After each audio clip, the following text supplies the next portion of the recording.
generate AI images inside After Effects with this script panel and ComfyUI, using only local open source AI models with no subscriptions necessary. It works with basically any ComfyUI workflow that uses the standard prompt, sampler, and latent nodes. To start, go to this GitHub repo from the link in the description. There are two zip files to grab from the release page. The first is the AE ComfyUI text-to-image zip. That's the panel itself, along with the example workflows we will be using in this video. The second, JSONreader.zip, is a separate companion panel for inspecting ComfyUI metadata on the generated PNGs. We will use this to check the generated images. Click on the links to download both. After you download them, extract both files. Inside the text-to-image folder, you will see the JSX panel file, a README with documentation, and an API folder with exported ComfyUI workflows. For the After Effects panel to work, we need to have ComfyUI running on the background, so I'm going to open it. Now with ComfyUI running, I will drag the demo nodes edited JSON file into ComfyUI. This isn't a workflow that you can generate images with. It's a reference graph showing every node type the panel reads and writes. Now, to show you how to send workflows from ComfyUI to the panel in After Effects, I'm going to open the templates and I'm going to search for Flux2. And I'm going to open the Flux2 dev. At this point, if the model is not in your local drives, ComfyUI will prompt you to download it automatically. Now, to send this workflow to the After Effects panel, you go to Menu, File, and select Export API.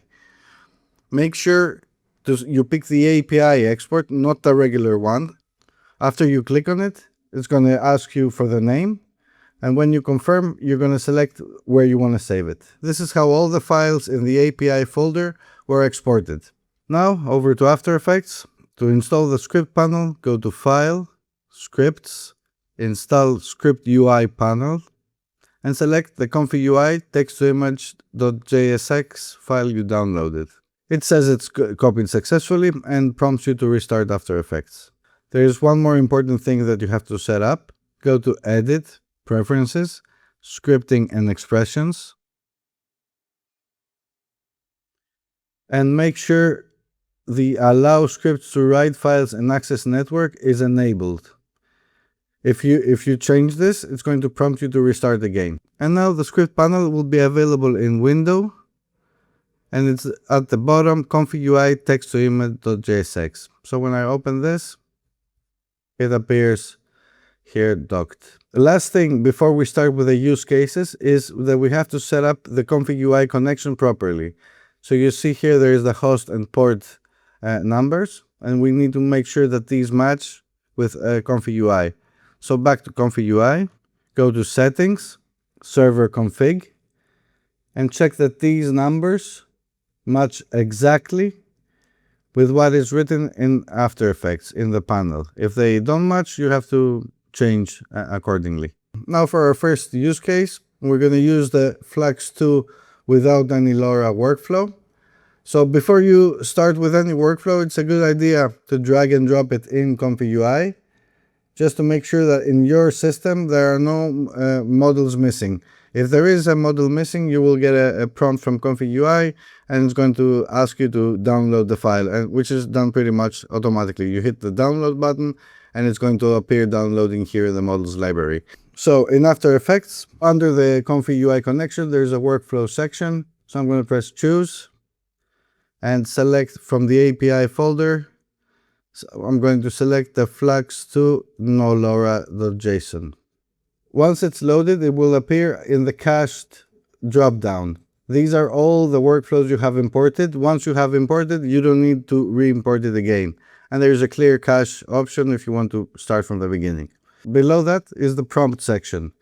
There is an option to write a prompt in the text box. If the API workflow has a negative prompt node, it will appear here. But for this one, it's only the positive one. And there is the option to use all enabled text layers. With this option enabled, when you press Generate, the panel will send the text of each enabled layer as a prompt to ComfyUI. The generated images will have the duration of each text layer. This is the sampling options. Well, I will leave this untouched. The size option for the generated asset has the use comp size option. If you have it turned on, it will automatically get what the composition is. I'm going to load the composition I have prepared with 10 text layers that I want to use as prompts. Now for the seed part, I'm going to set it up as 1 and set it up to increment with 3 variations. That means it's going to generate all the text layers as prompts with this workflow with seed 1. After it's done all the text layers with seed 1, it's going to do them again with seed 2 and with seed 3. I'm going to hit generate. When you hit generate, it's going to save the project, and it's going to save the project after each image is generated. Now you can see the panel here has frozen After Effects, but if we go to ComfyUI and open the console, you'll see that it has gotten the prompt and it has started loading up the model. And you can see in the task manager, the memory is going to start being allocated to the model. The first time you run a model in ComfyUI, it takes the most time, but subsequent generations take less time because the model is already in the memory. Depending on the model and the computer you have, it might take a lot of time. It's something you can leave running, do something else, or have lunch, or like leave it overnight. And then when it's done, like you're gonna have everything ready inside After Effects. Because AI image generation, it is like a numbers game, and like to get good results, you need to generate multiple images with different seeds and with slight variations for each prompt. That's the reason I find this workflow helpful. And all this time, After Effects is going to appear like it's crashed, but as long as ComfyUI keeps working and you can see in the logs in the console that like the process is going on, and you can see the GPU running, the process hasn't stalled. So, you just gotta give it time.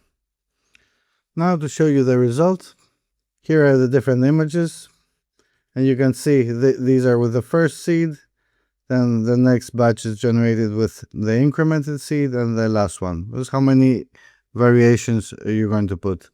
Now to check all these, we're going to install the JSON reader. So again, go to File, Scripts, Install Script UI panel, and go to the JSON reader and select ComfyUI JSON reader. You have to do one last restart, and now it will appear again in the window as ComfyUI JSON reader. So we're going to open this.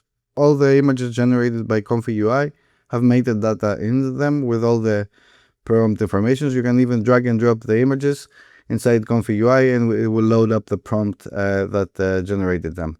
So, but in After Effects, if you want to see the metadata of, say, this image, the one that we're seeing now, we're going to select it and press refresh, and you see the seed here and all the steps, the prompt, and all. This is the API. You can copy the API prompt. It's going to copy this, and you can save it as another file that you can load in the text-to-image panel also if you want.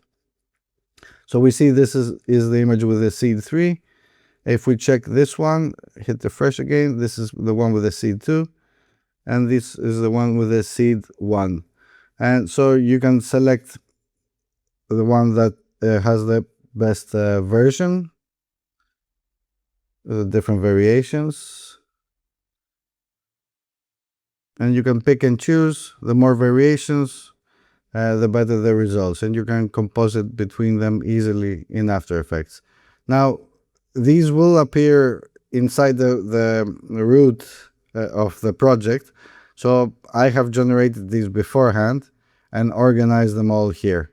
Okay, for the next use case, we're going to use Flux2 again, but this one's going to be with an image reference. So I'm going to drag this into ComfyUI. So because this takes an image reference, you're not going to have the image that I'm using here. You're going to have to put the image here. And go to File, Export API, and save the workflow to the folder you're working. You're going to select it here, choose. I'm going to select my version. So all the prompts will use the same image reference that you have set up in ComfyUI. I have opened up a composition here which references the man in the image, And I'm just going to do random per turn and 3 variations. Set up the folder and hit generate. And to show you the results, you see like Flux2 keeps the image reference quite consistent, but some are better than others. But again, this is a numbers game, so the more you generate, eventually you'll come up to a good result.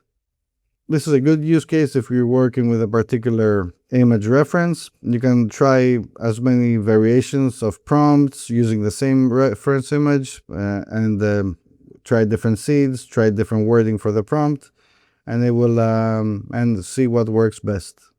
Now there's another workflow here, the Flux2 with a LoRA, which is the same idea. It doesn't have a reference picture, although it could have. And then you have like the load LoRA node. So you can use the LoRAs that you have in your library. This is a LoRA that I have been working on and I wanted to test it. I'm going to use the Flux1 LoRA and no LoRA and do a comparison with the same prompts. And going back to After Effects, in the text to image panel, I'm going to select the Flux1 LoRA and load also the Flux1 no LoRA. So all these that we have worked on are cached now in the panel.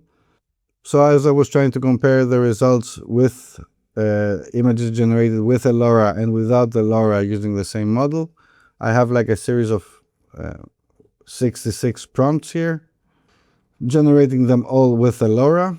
And these are the results. The LoRA is based on the work of a Danish painter. I will put the link in the description. I have pre-composed with each seed and arranged them on the frame on each quarter. So you can see with different seeds, this is all with the LoRA I created. Now doing the exact same process without the LoRA to compare them side by side, I arrange them like this. So here is the same prompt with 4 different seeds with the LoRA, and this is without the LoRA. So like as you can see, like this is a great tool. If you want to control the seed, do multiple image generations, the only thing you need to do is leave it to render for quite a few hours for all of this to be generated. But it makes the process quite automated and easier to handle. So as you know, Flux1 and Flux2, with LoRAs, they're quite powerful. And above all, they run locally in your computer. You don't need to, you can save tokens and keep the tokens for video generation or other heavier tasks. Lastly, there are other models that are supported that I have tested. The HiDream works and the Qwen Image Illustration works. The image illustration is quite interesting. With the same exact logic, I hope you've understood the process. So you can see the results with this one. Again, the exact same system. You can go to the JSON reader and see what the test that I did here. So this is with seed 12. I imagine this is seed 11 here. Yeah, and it's all the settings are here. And this is with the HiDream model. So this is the idea. One known issue I haven't been able to fix.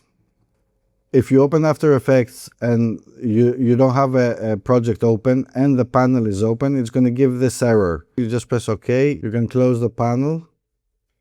And then when you open the project, just enable the panel again and it will load. Finally, depending on the operating system you're working on and the script UI panels are going to be saved after you install them in different folders. So mine is here. So if you don't want them anymore, you just select them and delete them and they will not appear next time you start After Effects. So I hope I have explained everything well. I tried as best as I can to explain as clearly and as simple as I can. So thanks for watching. Like and subscribe if you find this interesting and share to whoever you think this might be useful for. Thanks for watching.